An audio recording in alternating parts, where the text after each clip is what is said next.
This is me Mudita and welcome on Mudita yes warrior. Geography की हम revision करने वाले हैं, यानी भूगोल की क्लास 9 मिड टर्म। जिन बच्चों के 16 और 17 को एग्जाम है वो बहुत ज़्यादा रिक्वेस्ट कर रहे थे।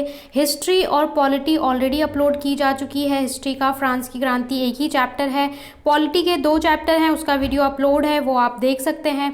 ज्योग्राफी के 3 चैप्टर आ रहे हैं और तीनों चैप्टर के इंपॉर्टेंट क्वेश्चन यहाँ पे मैंने कवर किए हैं, तो इसको ज़रूर देख लें, यहाँ से ज़रूर पढ़ लें।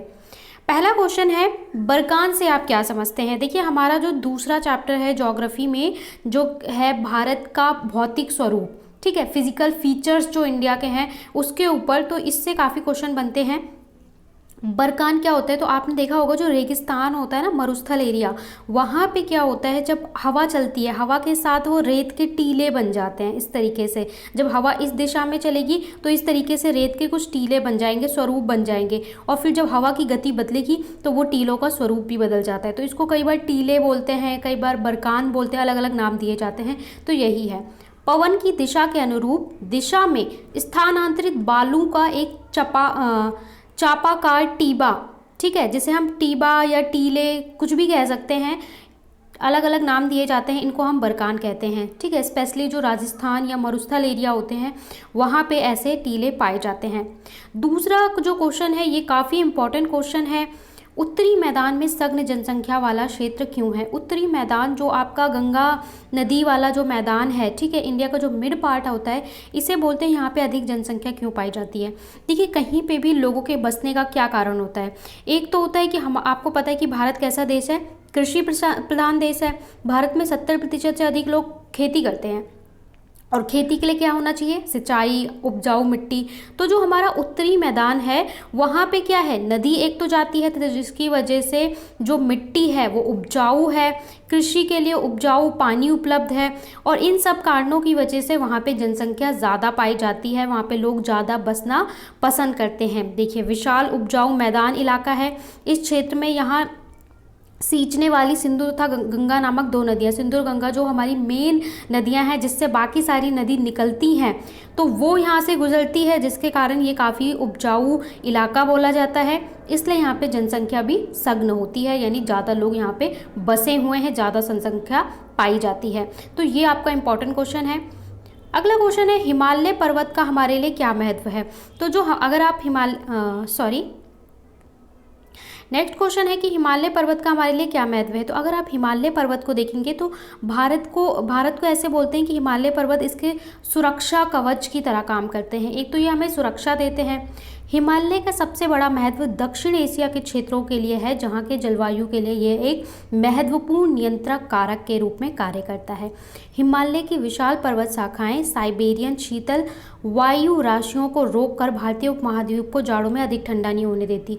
जब सर्दियों के टाइम जब हवाएं आती हैं तो यहाँ से टकरा के उसके बाद भारत में आती है, जिसकी वजह से क्या होता है, कुछ हवाओं को ये रोक देता है, जिसके कारण जो उत्तर का ये जो क्षेत्र है आसपास का, वो और ज़्यादा ठंडा नहीं हो पाता है। तो एक तरह से ये हमारे लिए सुरक्षा का कार्य करती हैं और बहुत ज़्यादा ठंडा भी नहीं होने देती हैं हिमालय पर्वत। अगला जो आपके लिए क्वेश्चन है वो है, टून से आप क्या समझते हैं, दून से आप क्या समझते हैं। वर्ड आपको दे दिया जाएगा। हिमालय पर्वतीय क्षेत्र में मिलने वाली संकीर्ण तथा अनुदैर्घ्य घाटियों को दून कहा जाता है। जो घाटियाँ होती हैं, देखिए, जो आप हिमालय क्षेत्र में जाएंगे तो अलग अलग तरह की आकृतियाँ पाई जाती हैं।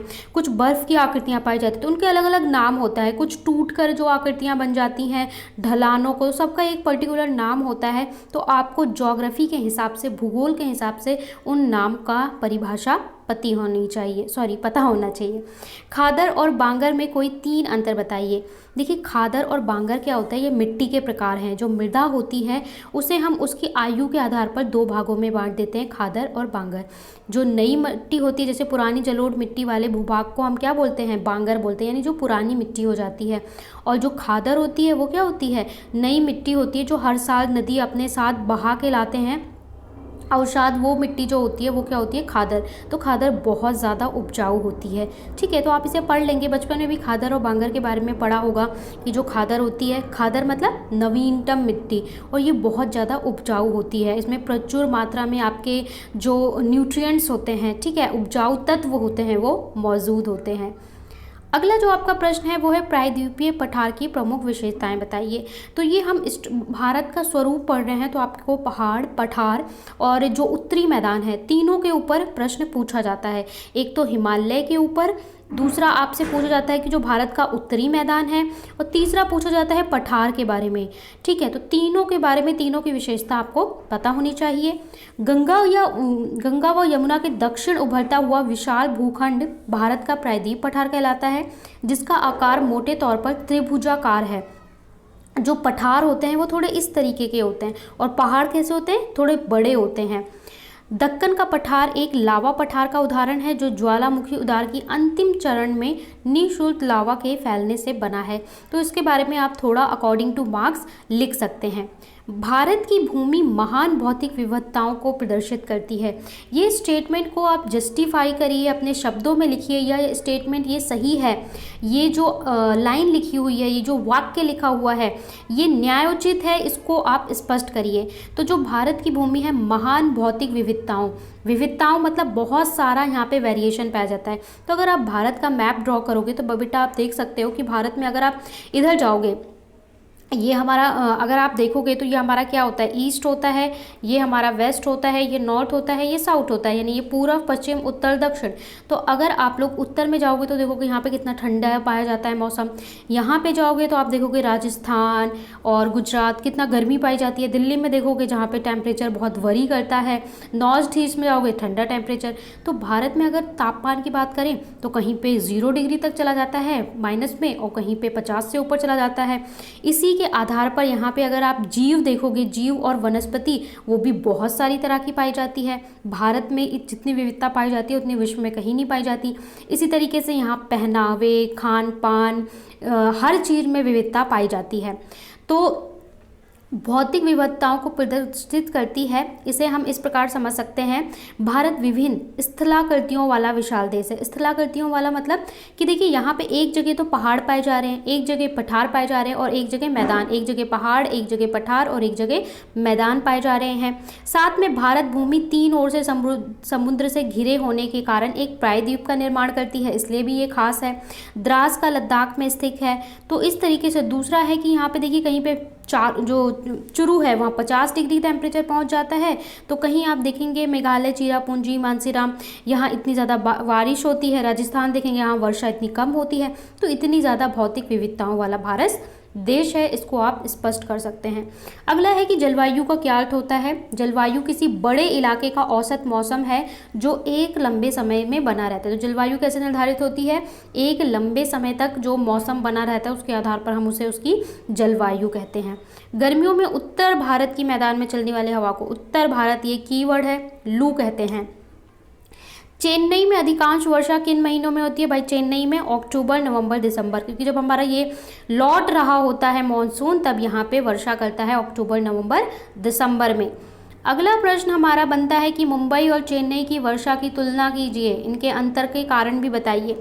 तो मुंबई में अधिकांश वर्षा कब होती है, जून और जुलाई के महीनों में होती है, जबकि चेन्नई में अक्टूबर और नवंबर के महीने में होती है।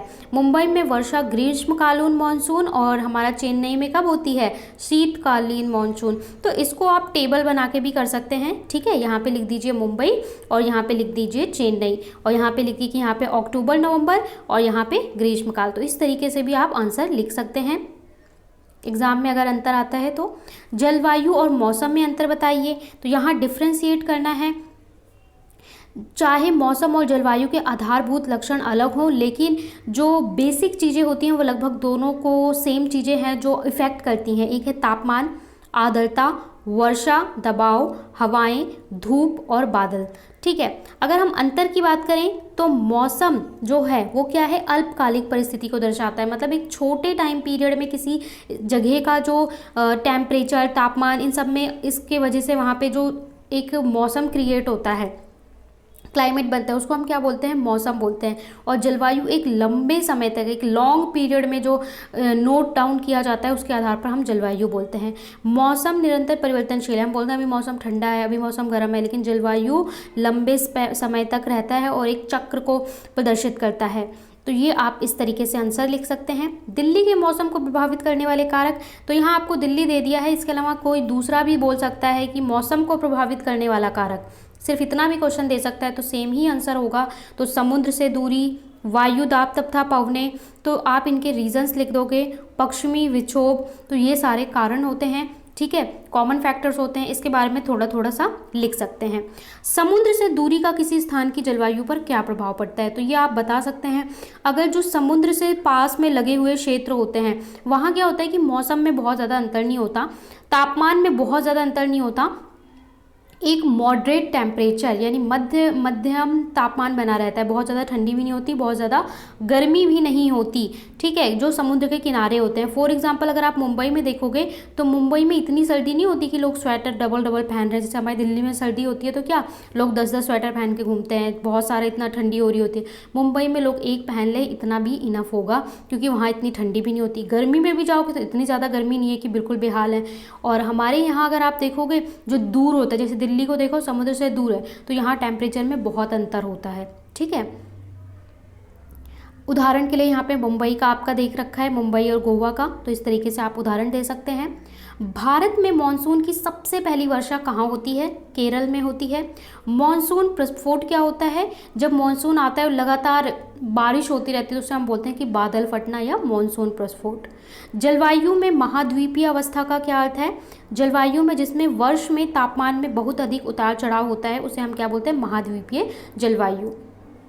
मॉनसून बहुत इंपॉर्टेंट टॉपिक है आपका, जो मॉनसून है इस पे ज़रूर क्वेश्चन आता है, वेरी वेरी इंपॉर्टेंट टॉपिक, तो इसे ज़रूर करें। भारत की जलवायु को प्रभावित करने वाले कौन कौन से कारक हैं, मैंने कहा था दिल्ली की जलवायु भी पूछ सकता है, भारत की भी पूछ सकता है, या सिर्फ ये पूछ सकता है जलवायु को। तो यहाँ पे वेस्टर्न डिस्टर्बेंस यानी पश्चिमी विक्षोभ, आसपास के क्षेत्रों में वायु दाब आप देखते हैं ना कि वायु की धाराएं किस प्रकार से चलती हैं, पवन चलने का जो प्रोसेस होता है समुद्र से मैदान की ओर, मैदान से समुद्र की ओर, ठीक है। टाइफून, वायु धाराएं अथवा जेट धाराएं एक विशेष वेलोसिटी यानी वेग से चलने वाली हवाएं होती हैं। उच्चतम स्थिति एवं विस्तार और मॉनसून पवने, तो ये सारे कारण हैं। अगर आपका आंसर 3-4 नंबर में आता है तो इसी को आप थोड़ा थोड़ा इलेबरेट करके एक्सप्लेन करके लिख सकते हैं। अगला है मॉनसून भारत को एक सूत्र में बांधता है। This is a very very important, इसको हम क्या बोलेंगे, very very very important question, कि मॉनसून भारत को किस प्रकार से एक सूत्र में बांधता है। तो देखिए भारत में अलग अलग जो त्यौहार मनाए जाते हैं, अलग अलग चीज़ें होती हैं, वो मॉनसून पे डिपेंडेंट होती हैं, कि हम कैसे बोलते हैं मॉनसून चक्र से बंधी हुई हैं, कि ये त्यौहार मॉनसून वर्षा से पहले आता है, ये त्यौहार वर्षा से बाद में आता है। भारत कृषि प्रधान देश है, तो यहाँ पे लोग सिंचाई के लिए अपनी मॉनसून पे डिपेंड करते हैं, निर्भर करते हैं। इस तरीके से आप पूरा बता सकते हैं कि भारतीय लोगों का जीवन मॉनसून के इर्द गिर्द घूमता है, इसलिए मॉनसून एक सूत्र में बांधने वाला कहलाता है। भारत में होने वाली मॉनसूनी वर्षा एवं उसकी विशेषताएं बताएं। जो वर्षा होती है भारत में, मॉनसून अनिश्चित होता है, यानी कभी कहीं पे ज़्यादा वर्षा हो रही है, कहीं पे कम हो रही है। भारत के विभिन्न स्थानों में वर्षा प्रतिवर्ष प्राप्त मात्रा में होने वाली वर्षा की मात्रा में बहुत परिवर्तनशील पाई जाती है, कि कभी इतना %, कभी इतना %। मॉनसून में भारत के सभी भागों में एक समान वर्षा नहीं होती है। मॉनसून और ग्रीष्मकालीन मॉनसून की अवधि में भी अंतर पाया जाता है। तो इस तरीके से आप प्रकट कर सकते हैं। अगला है उत्तर भारत में पूर्व से पश्चिम की ओर वर्षा की मात्रा घटती जाती है, इसके कारण बताइए। तो जब आप लोग जाएंगे उत्तर से पश्चिम की ओर तो कैसे घटती है, हवाओं में नमी की मात्रा पूर्व से पश्चिम की ओर लगातार कम होती है। हवा में जितनी नमी होगी, जैसे हम इंग्लिश में क्या कहते हैं, ह्यूमिडिटी जितनी ज़्यादा होगी वर्षा उतनी अधिक होती है। बंगाल की खाड़ी, ठीक है, यहाँ पे बंगाल गलत हो गए। बंगाल की खाड़ी में होने वाली पवनें जैसे जैसे आगे की ओर बढ़ती हैं, अपने साथ लाई गई अधिकतर खोने लगती हैं, जो उनके साथ वायु में नमी होती है। इसके कारण पूर्व से पश्चिम की ओर वर्षा धीरे धीरे घटने लगती है। तो ये सारे आपके कारण हैं। इसके बाद है कि 82 डिग्री 30 मिनट यानी 82 डिग्री 30 मिनट पूर्वी देशांतर को भारत की मानक यामोत्तर क्यों माना गया है, क्योंकि पूर्व देशांतर को भारत की इसलिए माना गया है क्योंकि ये रेखा भारत के मध्य से होकर गुजरती है। तो ये आपके चैप्टर 1 का क्वेश्चन बनता है। कन्याकुमारी और कश्मीर में दिन रात की अवधि में क्यों अंतर है। कन्याकुमारी और भारत के अक्षांशीय विस्तार के दक्षिणी छोर और कश्मीर भारत का अक्षांशीय विस्तार के उत्तरी छोर पर स्थित है। भारत का अक्षांशीय विस्तार लगभग 30 डिग्री, जिसका प्रभाव दिन रात की अवधि पर पड़ता है, इसलिए इतना ज़्यादा दिन रात में अंतर पाया जाता है। पश्चिमी और पूर्वी तटों पर केंद्र शासित क्षेत्रों की संख्या ज्ञात कीजिए। तो वो आपको संख्या बतानी है कौन कौन से पाए जाते हैं हमारे। इसके अलावा क्षेत्रफल के आधार पर आपको बताना है। सबसे बड़ा राज्य राजस्थान, सबसे छोटा कौन सा है, गोवा है क्षेत्रफल के आधार पर। और अरब सागर में आने वाले द्वीप समूह के नाम आपको बताने हैं, पड़ोसी देश, क्योंकि हमारा भारत आकार और स्थिति में आपको ये सारी चीज़ें पता होनी चाहिए। ये बताना है कि कर्क, यहाँ पे देखिए रा का जो है, रा का टा हो गया है, तो आपको रा को करेक्ट कर लेना। भारत में किन किन राज्यों में कर्क रेखा गुजरती है, तो ये है आपका गुजरात, छत्तीसगढ़, झारखंड, पश्चिम बंगाल, त्रिपुरा, यहाँ पे रा कर लेना भाई, और गुजरात, ठीक है, और मिज़ोरम। इसके बाद अगला है कि सूर्योदय अरुणाचल प्रदेश में 2 घंटे पहले क्यों होता है, तो ये इसके पीछे भी होता है देशांतर, और जो हमारी मानक समय रेखा है उसके कारण जो समय है वो कम होता जाता है, जिससे 2 घंटे का अंतर आ जाता है अरुणाचल प्रदेश और गुजरात में। अगला है हिंद महासागर में भारत की केंद्रीय स्थिति किस प्रकार लाभदायक है, यानी भारत हिंद महासागर में जो मिड में पड़ता है उससे भारत को क्या बेनिफिट होता है, क्योंकि 3 ओर से समुद्र से घिरा है, तो प्रायद्वीप का निर्माण करता है, ठीक है, और इसे अलग देशों, दूसरे देशों के साथ संपर्क साधने में, व्यापार में एक अच्छा लाभ मिलता है। तो इस तरीके से भारत की स्थिति हिंद महासागर में काफ़ी यूज़फुल है। ये थे आपके ज्योग्राफी के सारे क्वेश्चन। लाइक शेयर सब्सक्राइब कर दें, ज्वाइन कर लें टेलीग्राम चैनल, और खबरी पे भी फॉलो कर लें। लिंक आपको मिल जाएगा कहाँ पे, डिस्क्रिप्शन में, और PDF मिल जाएगा आपको टेलीग्राम पे। सो फटाफट से जुड़ जाएं और फैमिली का पार्ट बन जाएं।